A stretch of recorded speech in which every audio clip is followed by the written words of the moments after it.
I always thought I'd feel beautiful on my wedding day. Instead, I feel like I'm burning alive in $3,000 worth of white satin and lace. You okay? Emma squeezes my hand as we stand just outside the reception hall doors. The string quartet inside has just finished tuning up. Just need a minute. I force a smile that doesn't reach my eyes. My makeup artist spent 90 minutes making me look effortlessly radiant, but my reflection in the mirrored wall shows a woman I barely recognize. Emma adjusts my veil, her eyes searching mine. Noelle, talk to me. Is this just normal wedding jitters or? I'm fine. The lie comes easily. I've been telling it to myself for weeks. The doors swing open and 100 faces turn toward me. Alfred stands at the front of the room, tall and impossibly handsome in his tuxedo. His smile is brilliant, practiced, the same one he uses to charm juries. My stomach twists. I scan the crowd as I walk in, nodding at colleagues, distant relatives, and Alfred's law partners. My mother sits rigidly in the front row, her approval as conditional as always. Bryant, my mentor, gives me a subtle thumbs up from his table. And then there's Violet, my sister, standing by the champagne fountain, looking everywhere but at me. The quartet begins playing as I make my entrance. Alfred extends his hand as I approach. His fingers are warm when they close around mine, but I feel nothing.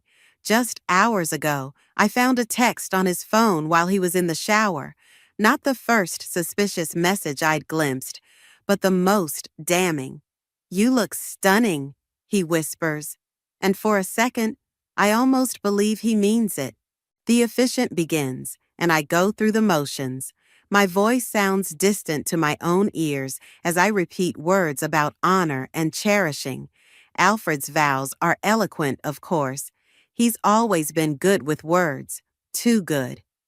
If anyone can show just cause why this couple cannot lawfully be joined together in matrimony, let them speak now or forever hold their peace.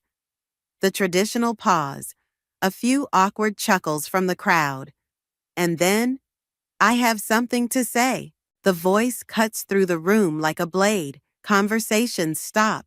Glasses freeze midway to lips. I don't need to turn to know it's Violet. "I'm sorry, Noelle." My sister's voice wavers. "I can't let you do this." The room tilts slightly. Alfred's hand tightens around mine, his fingernails digging into my palm. "Violet, this isn't the time," my mother hisses, half rising from her seat.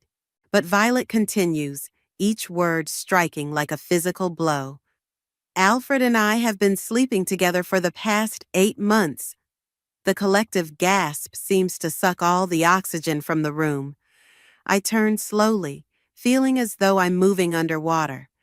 Violet stands there in her maid of honor dress, the one I spent weeks helping her choose, her face flushed, eyes glassy with tears that look almost genuine.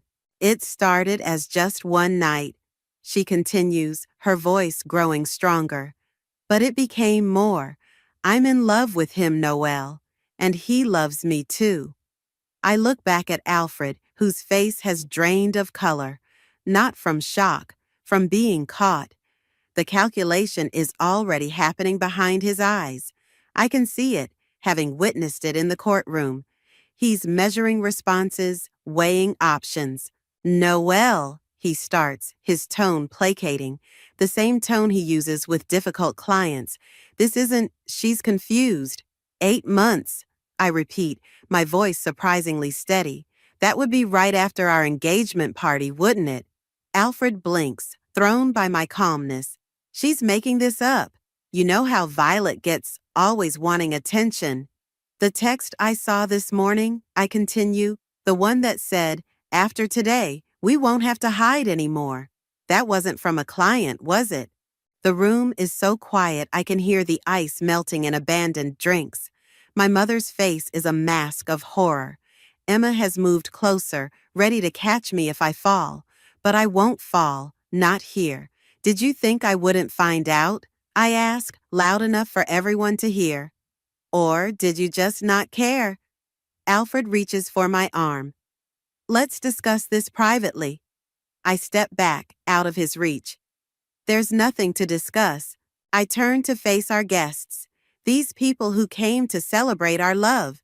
Some look horrified, others embarrassed. A few, Alfred's friends, almost amused. I remove my engagement ring, the 3-carat diamond catching the light one last time. Thank you all for coming, I say, my voice clear and controlled. Unfortunately, there won't be a wedding today. I place the ring in Alfred's palm, closing his fingers around it. His expression shifts from damage control to genuine alarm. He hadn't expected this version of me. Noel, don't. I cut him off with a single look. Then I turn to Violet, who's watching with wide eyes, like she's surprised by the consequences of her own actions. Thank you, I tell her, and confusion flickers across her face. Thank you for the confirmation. I walk back down the aisle alone, head high, the weight of 100 stairs on my back. The heavy doors close behind me with a decisive thud, and only then do I allow myself a single shuddering breath. The dress that took 6 months to perfect now feels like a costume I can't wait to shed. The hotel room ceiling has a small water stain in the corner. I've been staring at it for hours, watching how it changes shape in the shifting darkness. 3 in the morning, and sleep feels like a distant memory. I kick off the suffocating duvet and sit up. My wedding dress is crumpled in the corner where I left it, a white ghost haunting the room. I should have burned it. My phone lights up for the 47th time tonight. Alfred again.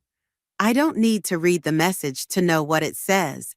They've all followed the same pattern. Denial, then anger, then desperate pleas for me to answer him so he can explain.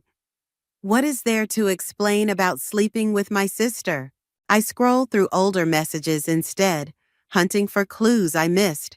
There are hundreds between us, daily check-ins, dinner plans, sweet nothings, lies, all of them. But something catches my eye, a text from 3 months ago. Can't make dinner tonight. Emergency client meeting. Don't wait up. I remember that night. I'd called his office when he didn't answer my texts, and his secretary said he'd left early. I'd brushed it off, trusting him completely. That same night, Violet had canceled our weekly sister lunch for the following day. A terrible migraine, she'd claimed. My fingers move before my brain catches up, dialing Emma's number despite the hour. I'm awake, she answers immediately. Are you okay? I need you to tell me something, I say, my voice hoarse. That weekend we went to the coast 3 months ago. Did Violet say anything about where she was the night before? Emma hesitates. She mentioned meeting friends for drinks. Why? Which friends? She didn't say. Noelle, what's going on? I close my eyes. I think it's been happening longer than 8 months. The silence on the other end confirms my suspicion that Emma had the same thought. I'm coming over, she says finally. No, I need to be alone tonight. I pause. But tomorrow, I need your help with something. Brian's office has always been my sanctuary. The smell of old books and coffee, the view of the city skyline, the quiet confidence of a space where I've grown from nervous intern to partner-track architect. You should take some time off, he says, leaning against his desk. His eyes are kind but concerned. No one would blame you. I'd blame me. I straighten the models on his shelf, needing to fix something, anything. Work is the only thing that makes sense right now. Bryant sighs. Noelle, I hired someone, I blurt out. A private investigator. His eyebrows shoot up. To what end? I need to know everything. My voice doesn't waver. How long it's been happening? If there were others, I need facts, not just Violet's version. And then what? Bryant asks gently. I don't have an answer. Not one I'm ready to say out loud. My phone buzzes. A text from the PI I hired this morning. Found something? Meeting in 20? The cafe is busy enough that our conversation won't be overheard. The investigator, a woman named Jess, with shrewd eyes and a no-nonsense attitude, slides a folder across the table. That was fast, I say. Some things are easy to find if you know where to look. She taps the folder. Credit card statements, hotel receipts, phone records. They weren't exactly careful.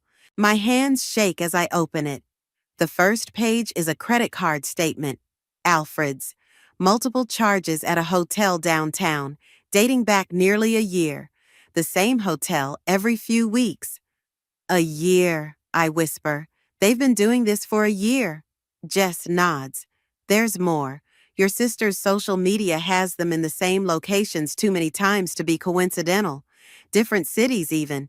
They took a weekend trip to Chicago 3 months ago. The coast trip, the migraine, the client emergency. It all clicks into place. That's not all, Jess continues, her voice softening slightly. There are text messages. I managed to recover some deleted ones from the cloud backup. I flip to the next page and immediately wish I hadn't. The messages between them are explicit, intimate, plans and promises, discussions about their future. After I was out of the picture, soon we won't have to hide, Alfred had written. Just a few more months until the wedding and the prenup is signed.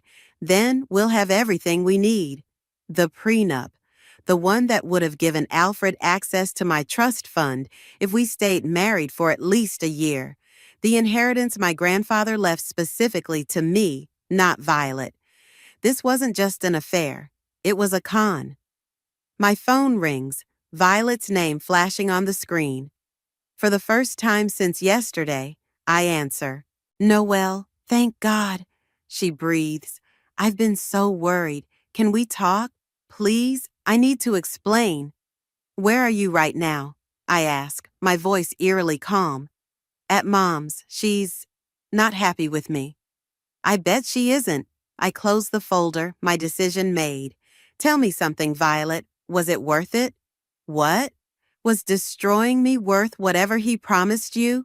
She starts to cry, those familiar tears that have gotten her out of trouble our entire lives. It wasn't like that. I fell in love. You fell in love with my fiancé and my money, I cut in. That's quite a coincidence. Her crying stops abruptly. What are you talking about? I know about the prenup, Violet. I know about Chicago. I know everything. The silence stretches between us. This isn't over, I say finally. Not by a long shot. I hang up and look at Jess, who's watching me with something like respect. What's next? She asks. I take a deep breath. Everything. I want to know everything.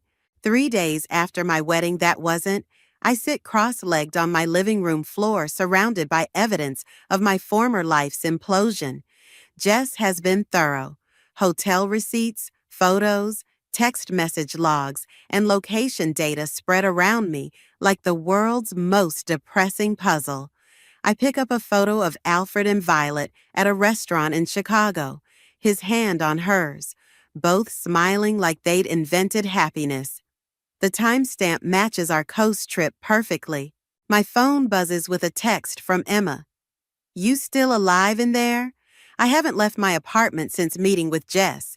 Haven't showered today either, if I'm being honest. Barely, coming up for air soon. Good, Bryant called. He's worried. I set down my phone without responding. Bryant's concern feels like one more responsibility I can't handle right now. The evidence tells a story I'm still struggling to accept. Alfred and Violet's affair began just weeks after he proposed. Not after the engagement party, as she claimed at the wedding.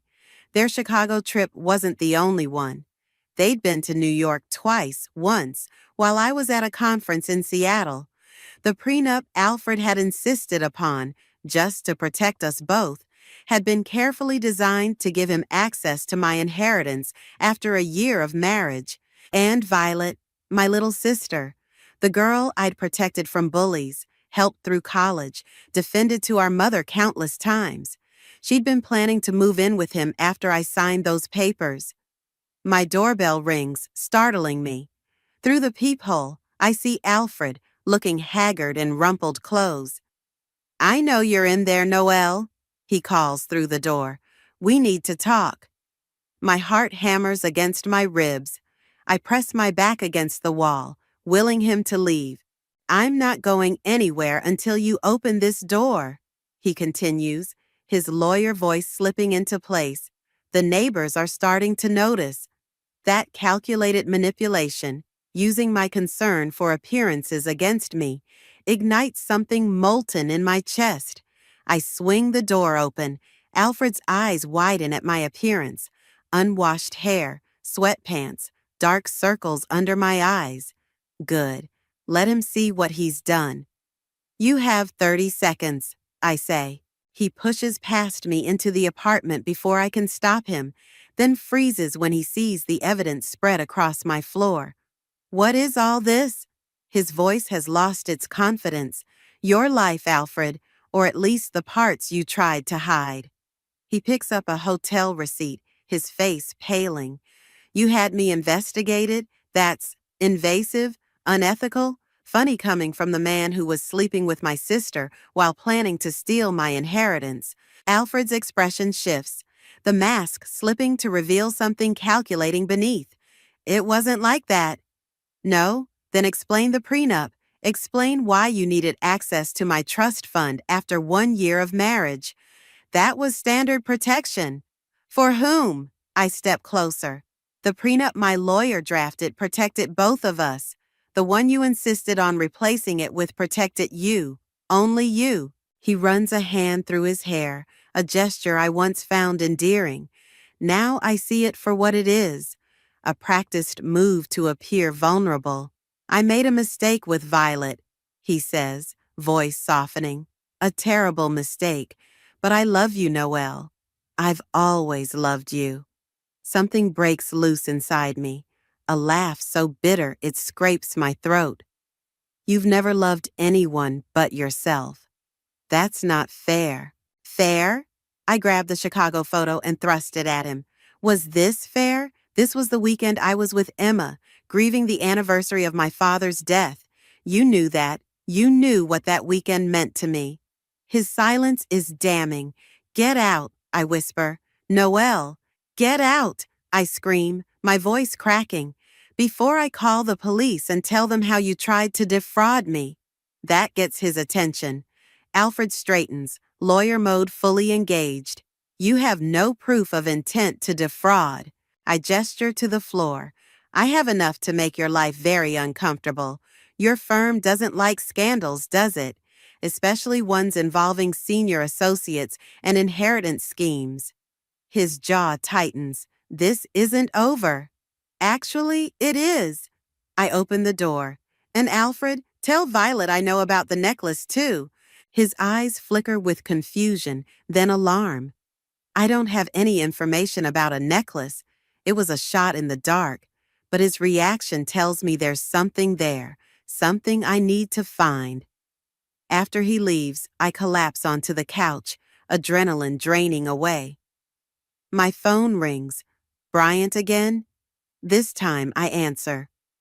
"I'm alive," I say before he can speak.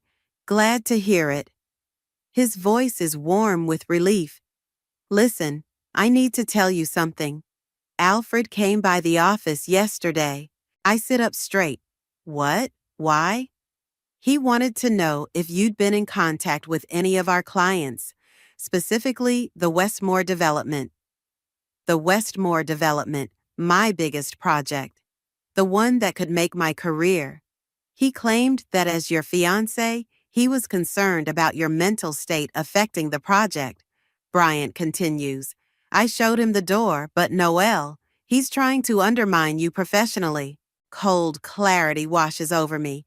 This isn't just about my heart or my money anymore. Alfred is trying to destroy everything I've built. "I'll be in tomorrow," I tell Bryant, already gathering the evidence into a folder. "You sure you're ready?" I look around my apartment at the shrine to betrayal I've been building. I can't hide forever, and I need to find out what this necklace is about.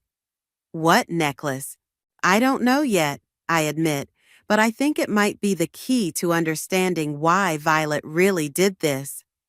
The Westmore presentation boards gleam under the conference room lights. I've spent the last 3 days rebuilding myself through work, showered, dressed in my sharpest suit, armed with coffee and determination. If Alfred wants to question my professional competence, I'll answer with excellence. They're going to love this, Bryant says, examining my revised designs. The sustainability elements are inspired. Thanks. I straighten papers that don't need straightening. Any word on who's representing the Westmores today? Bryant hesitates. Their regular counsel and Alfred. My hands freeze. What? He's claiming the Westmores specifically requested him. I tried to have him removed, but it's fine. I cut him off, though it's anything but fine. I can handle Alfred. Bryant studies me. You don't have to do this today. Yes, I do.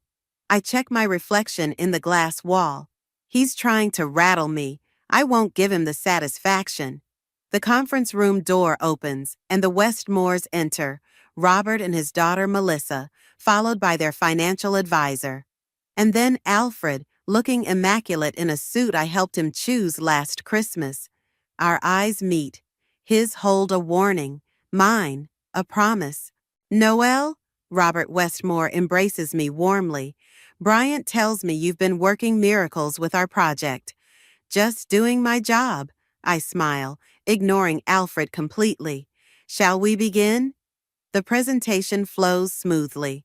I walk them through the redesigned community space, the green energy implementations, the cost-saving measures that don't sacrifice quality. I'm in my element, confident and clear. Then Alfred clears his throat. I have some concerns about the timeline. I keep my expression neutral. The timeline is aggressive but achievable. Given recent events, he continues, eyes fixed on me, I wonder if the firm can guarantee consistent project management. There it is, the attack I anticipated.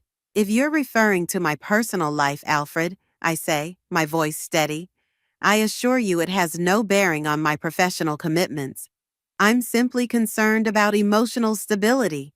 A valid concern, I interrupt, turning to the Westmores, which is why I've implemented additional oversight protocols and brought in Tara from our sustainability team as support. You'll find the details on page 12 of your packets. Alfred blinks, caught off guard by my preparation. Melissa Westmore flips to the page. This is impressive, Noel.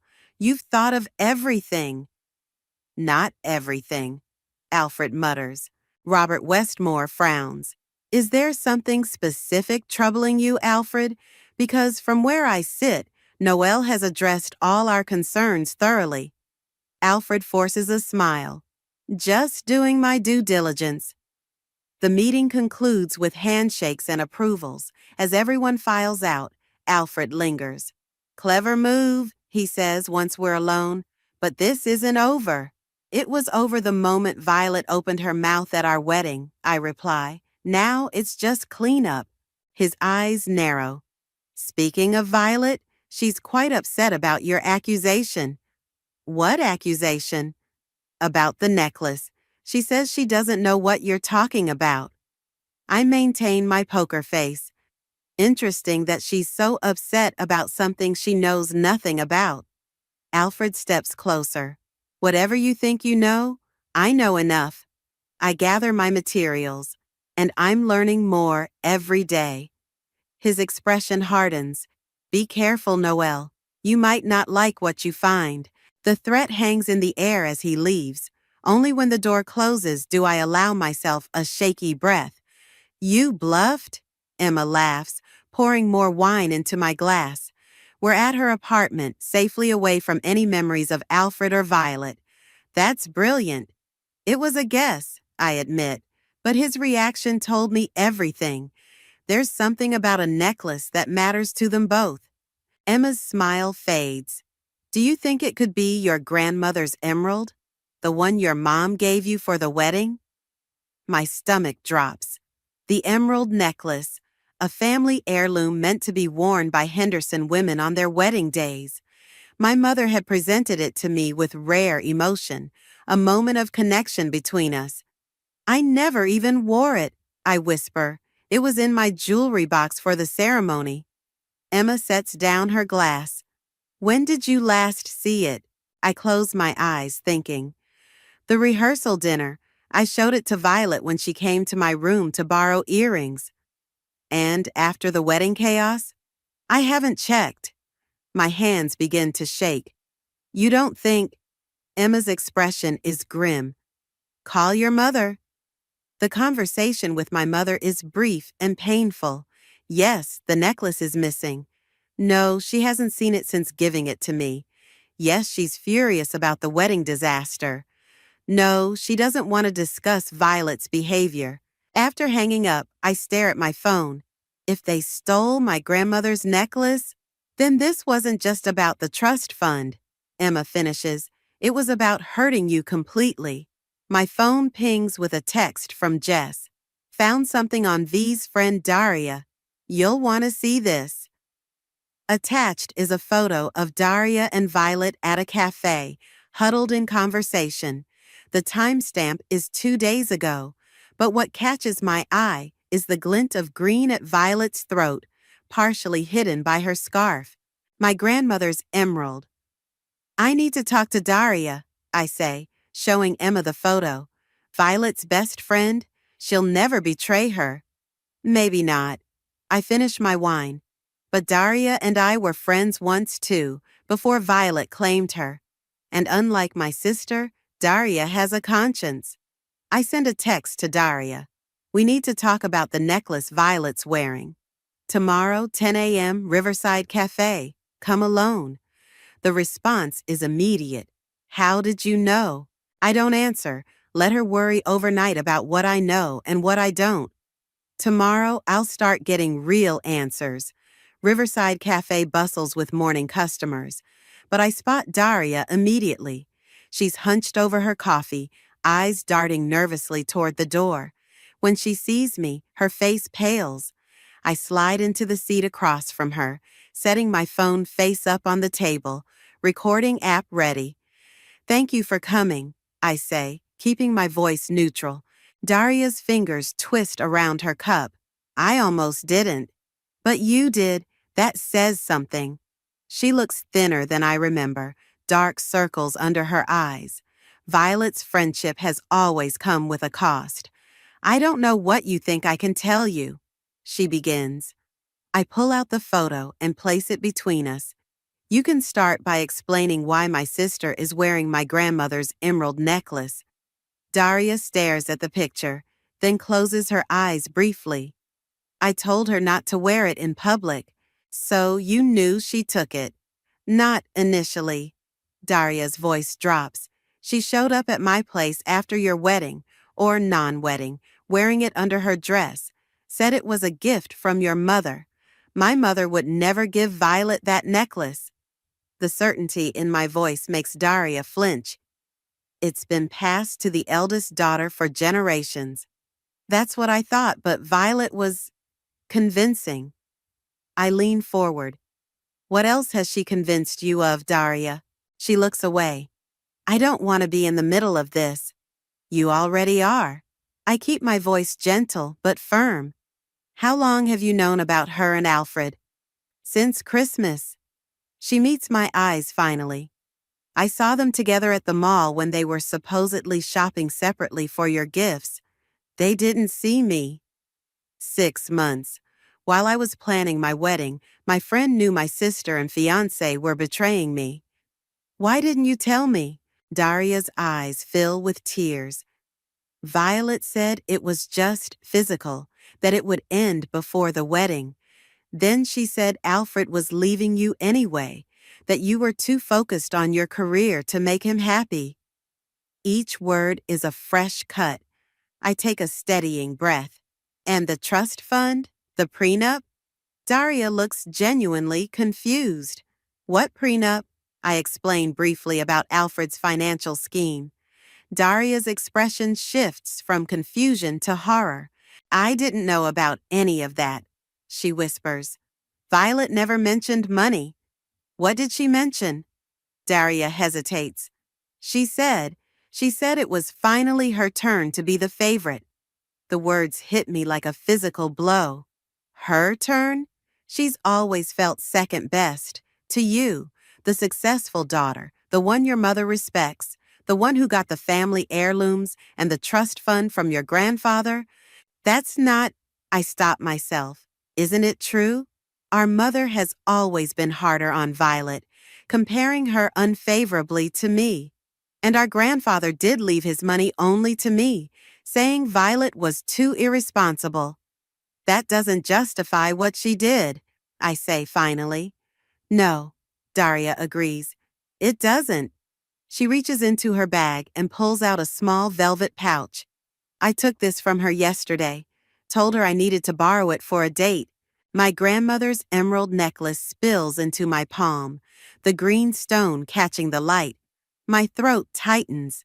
Why are you giving this to me? Daria looks miserable.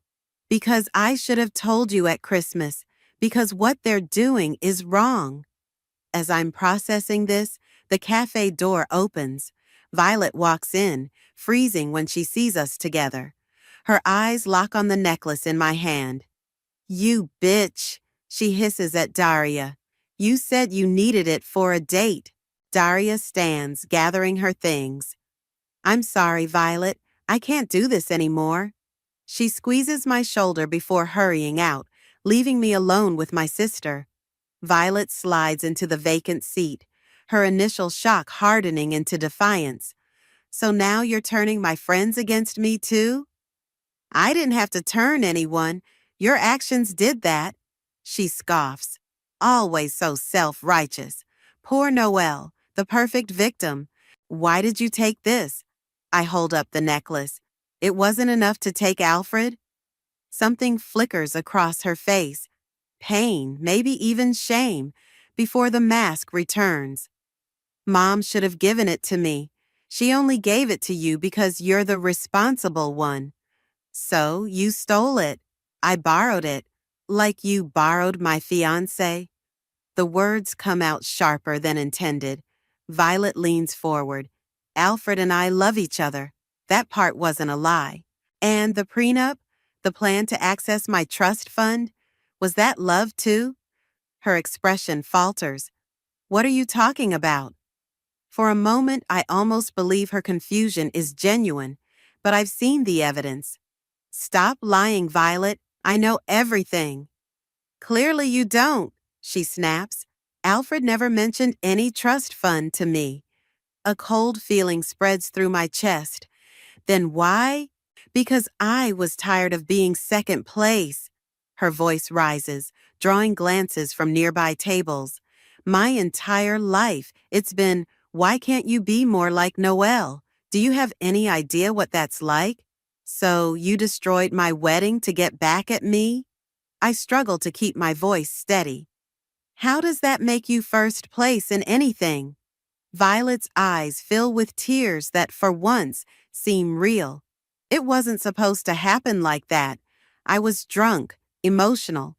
Alfred said we should wait until after. She stops abruptly. After what? I press. Nothing. She stands, grabbing her purse. Keep the stupid necklace. It doesn't matter anymore. As she turns to leave, I catch her wrist. Violet, if Alfred was using you too. He loves me, she insists, but uncertainty clouds her eyes. He's going to prove it. How? She pulls away. You'll see. We both will. After she leaves, I sit motionless, the necklace heavy in my hand. My phone buzzes with a text from Jess. Found something in A's email. Meeting tonight? I reply immediately. Yes, and bring everything you have on my mother's finances. The pieces are starting to fit together, forming a picture I never expected, one where Violet might be as much a victim as I am. Your mother is broke. Jess slides financial statements across my kitchen table, or she will be very soon. I stare at the documents, trying to make sense of them. Bank accounts nearly empty. Credit cards maxed out. A second mortgage on the family home I grew up in. That's impossible, I say. My mother is obsessively careful with money. Jess corrects. Something changed about 18 months ago. Large withdrawals, luxury purchases, a trip to Monaco. Monaco? My mother, who considers a weekend in the Hamptons an extravagance? Could someone have stolen her identity? Jess shakes her head. The purchases were made in person. Credit card receipts have her signature. I flip through the statements again, noticing a recurring charge. What's Horizon Partners? Investment firm. Very exclusive. Jess pulls up information on her tablet. Minimum buy-in of $200,000. The amount matches a withdrawal from my mother's retirement account. And look who's on their client relations team. Jess turns the tablet toward me. Alfred's face smiles back at me from the company website. I don't understand, I whisper. Alfred is a corporate lawyer. He doesn't work in investments. According to my sources, he doesn't work for Horizon officially. He refers select clients for a commission. My mind races. Alfred met my mother through me 3 years ago. He proposed a year and a half ago, right when these financial changes began. He's been playing a longer game than I realized, I say, feeling sick. But why involve Violet? Insurance, maybe. Jess gathers the papers. Or just keeping it in the family. I think of Violet's confusion about the trust fund, her insistence that Alfred loves her. What if she's telling the truth about not knowing his financial motives? I need to talk to my mother. My childhood home looks smaller somehow, the garden less immaculate than I remember. My mother opens the door before I can knock, her expression guarded. This is unexpected, she says, not moving to let me in. We need to talk. I hold up the financial documents. About Horizon Partners. Her face pales.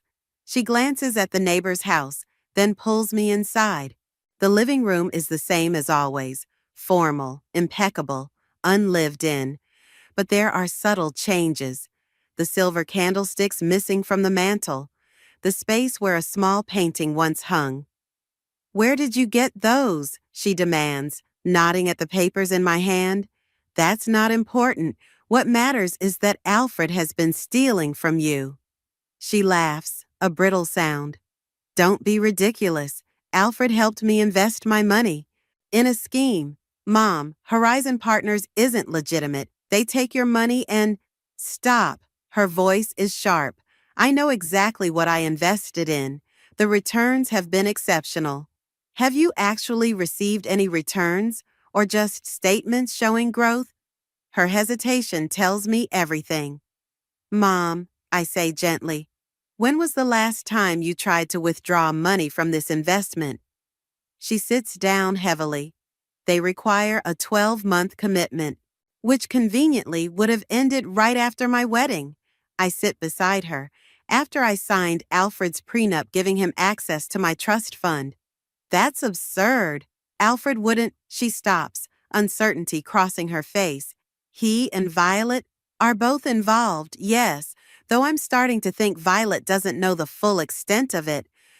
My mother's composure cracks. I've lost everything, haven't I? The vulnerability in her voice strikes me. I've never seen her like this, scared, diminished. Not everything, I say. We can fight this. But I need to know when Alfred first approached you about investing. She tells me everything, how Alfred had mentioned exclusive investment opportunities, how he'd shown her fabricated success stories, how he'd made her feel special for being included. I was trying to secure our future, she says. Your father never left us with much security. The mention of my father, who died believing he'd provided well for us, stings. Did Violet know about your investments? My mother nods slowly. Alfred brought her to one of the meetings. Said it would be good for her to learn about finance. And she never mentioned it to me? I asked them not to. I wanted to surprise you with the returns. Her laugh is hollow. I was a fool. As we talk, pieces click into place. Alfred cultivated relationships with both my mother and sister, using each relationship to strengthen his position. The prenup was the final piece, access to the one fortune he couldn't touch otherwise. My phone buzzes with a text from Emma. 911. Violet just called me crying. She's at Alfred's apartment and needs help. Says he's showing his true colors. Cold dread washes over me. I have to go. Violet's in trouble. My mother grabs my arm.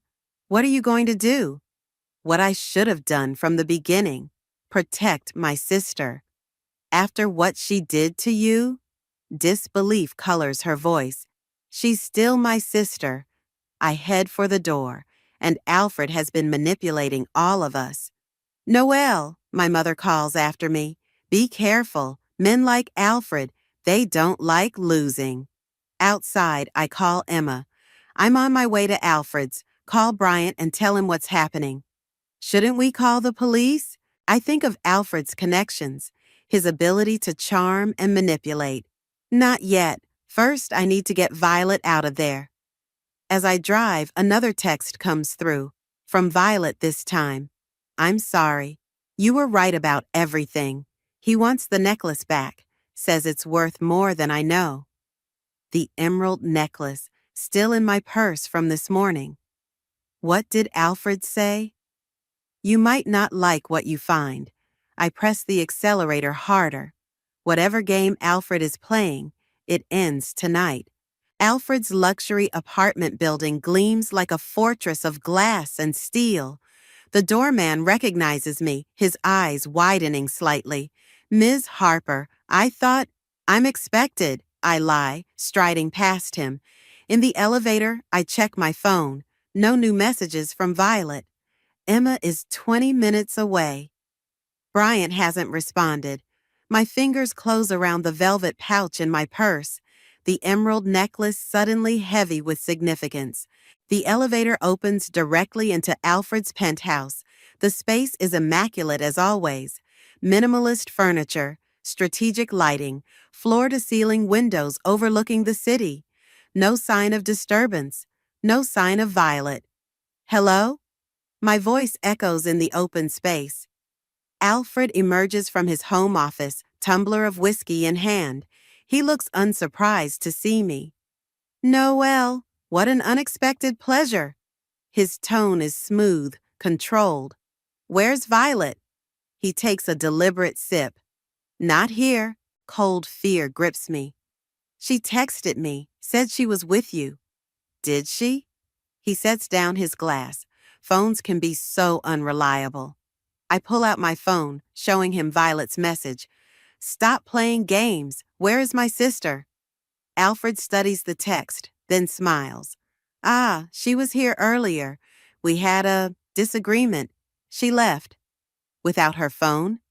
I step closer. What did you do to her? Always so dramatic. He sighs. I simply explained some financial realities she wasn't prepared to accept. Like how you've been scamming my mother? His expression flickers, surprise, quickly masked. I've helped your mother make sound investments. In a fake company with non-existent returns? I move toward the windows, keeping distance between us. The game is over, Alfred. I know everything. He laughs, but it doesn't reach his eyes. You always think you know everything. That's your problem, Noelle. So convinced of your own superiority. This isn't about me. It's about what you've done to my family. Your family? His voice hardens. The mother who values status over happiness? The sister who's been jealous of you her entire life? They were easy to convince, Noelle, because deep down, they wanted to believe they deserved more than you gave them. Each word lands like a blow, but I hold my ground. Where is Violet's phone? He gestures vaguely toward his office. Probably in there. She was quite upset when she left. I move toward the office, keeping my eyes on him. The door is ajar, desk lamp casting shadows across the room. Violet's phone lies on the desk beside. I freeze. Beside it is a jeweler's loop and a document titled Emerald Authentication. Curious about the necklace? Alfred appears in the doorway behind me. It's quite a remarkable piece, much more valuable than your family realizes. I turn slowly. What are you talking about? The emerald. He steps into the room. Colombian, exceptional clarity, over 15 carats, conservatively worth $500,000, more with its historical provenance. My mind races. My grandmother's necklace is a family heirloom, not some priceless gem. Your grandmother's? He laughs. That necklace dates back to the 1850s. It belonged to a Spanish countess before making its way to America. Your family probably has no idea of its true origin or value. The pieces click together. That's why you wanted me to wear it at the wedding. You were going to steal it. Not steal, simply relocate. His smile is cold. I have a buyer who's been looking for exactly such a piece. No questions asked. And when I didn't wear it to the wedding, Violet proved useful after all. He shrugs. She took it without prompting, a gift from the universe. Disgust rises in my throat. Did you ever care about either of us? Business is business, Noel. He steps closer. Now, I believe you have something that belongs to me. The necklace doesn't belong to you. Neither does your grandfather's trust fund, but that didn't stop you from hoarding it. His voice turned silky. You never planned to share with Violet, did you? Even knowing how your mother always favored you?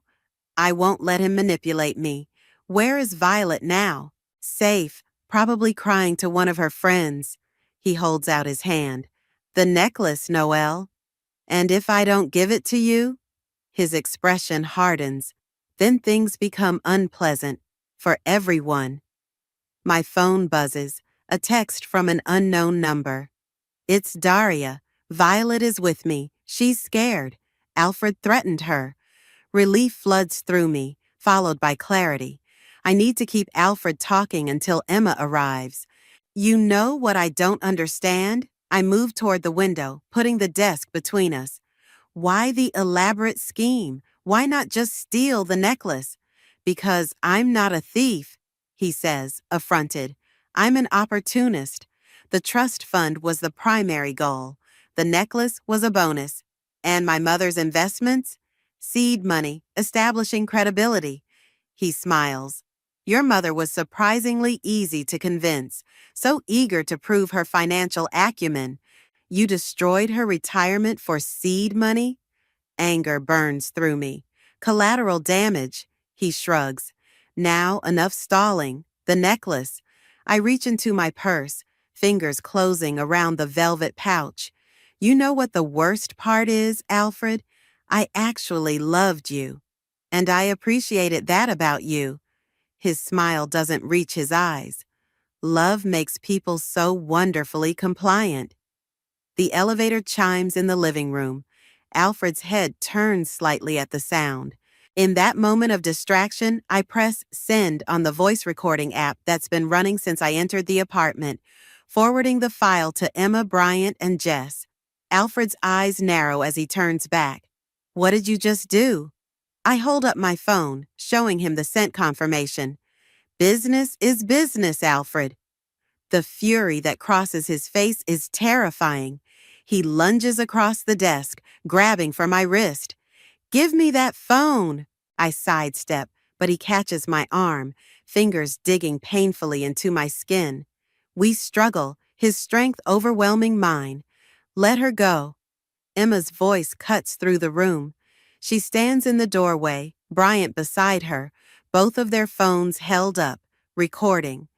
Alfred freezes, calculation passing across his face.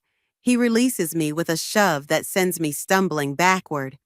This proves nothing, he says, straightening his shirt. It's your word against mine. Actually, Bryant steps forward, it's your words against you.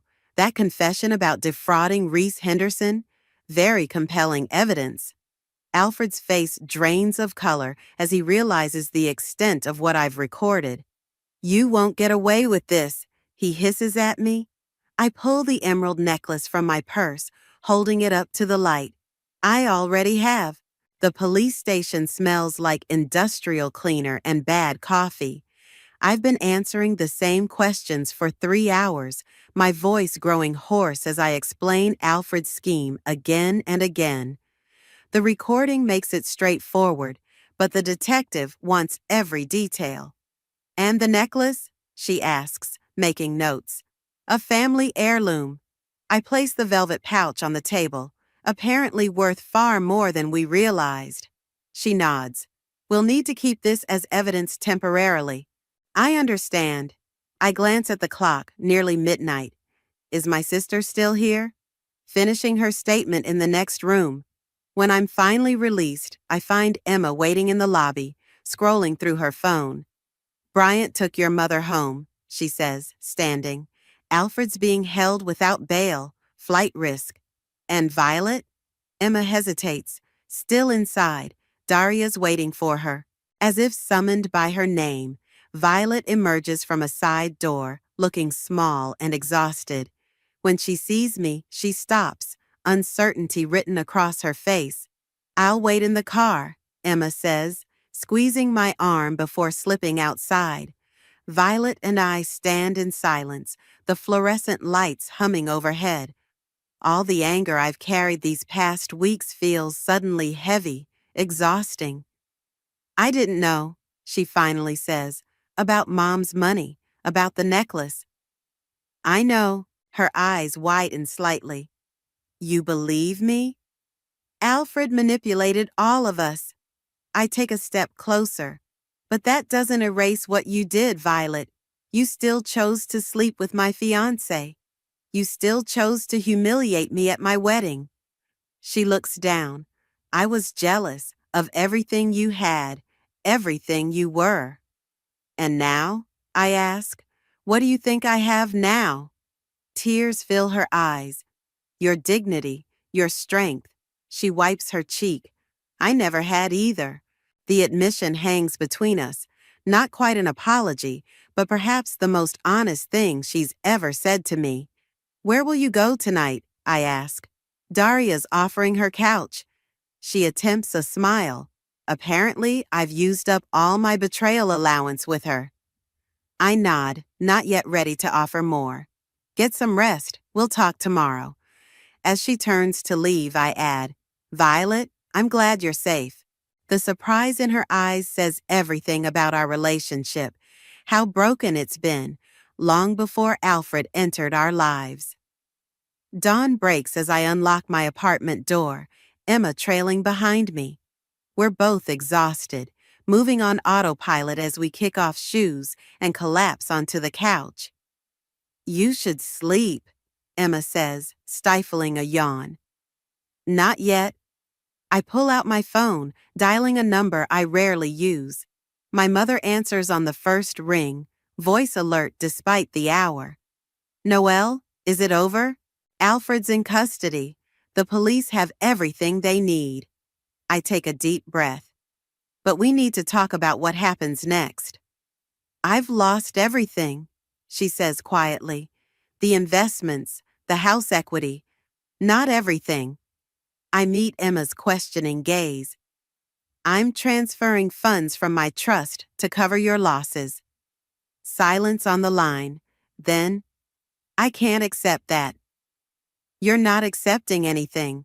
I'm fixing what Alfred broke. I pause. But there are conditions. What conditions? Her voice turns wary. Family therapy, you, me, and Violet, weekly. Another long silence. Is that really necessary? Yes. My voice is firm. What happened with Alfred exposed cracks that were already there. We need to address them.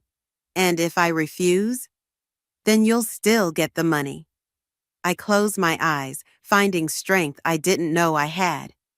But you won't have me. I hear her sharp intake of breath. You'd cut me off? I'd stop enabling patterns that hurt all of us. The words feel right as I say them. I love you, Mom, but I won't sacrifice my well-being for your comfort anymore. When she finally speaks, her voice is different, smaller, but somehow more real than I've heard in years. When do we start? After we hang up, Emma studies me. You okay? Getting there. I lean back, exhaustion washing over me. I never thought I'd be using my trust fund to bail out my mother and rebuild a relationship with the sister who slept with my fiancé. Emma smiles. Life's funny that way. Hilarious. But I find myself smiling too. My phone buzzes with a text from Bryant. Just heard from the jeweler. Your grandmother's emerald is indeed museum quality. The authentication is legitimate. I show Emma the message. At least one good thing came from this mess. Besides exposing your con man fiancé and beginning to heal your dysfunctional family? She asks dryly. Besides that, we lapse into comfortable silence as the morning light strengthens. I think about the woman I was just weeks ago, planning a wedding, trusting blindly, avoiding difficult conversations. I need to shower, I announce standing, then sleep for approximately 3 days. Emma nods. Want me to stay? No. I smile at her surprise. I'm okay being alone now. As she gathers her things to leave, I find myself standing at my window, watching the city wake up. The emerald necklace is still in police custody, but I can feel its weight around my neck, the inheritance of strength I never knew I possessed.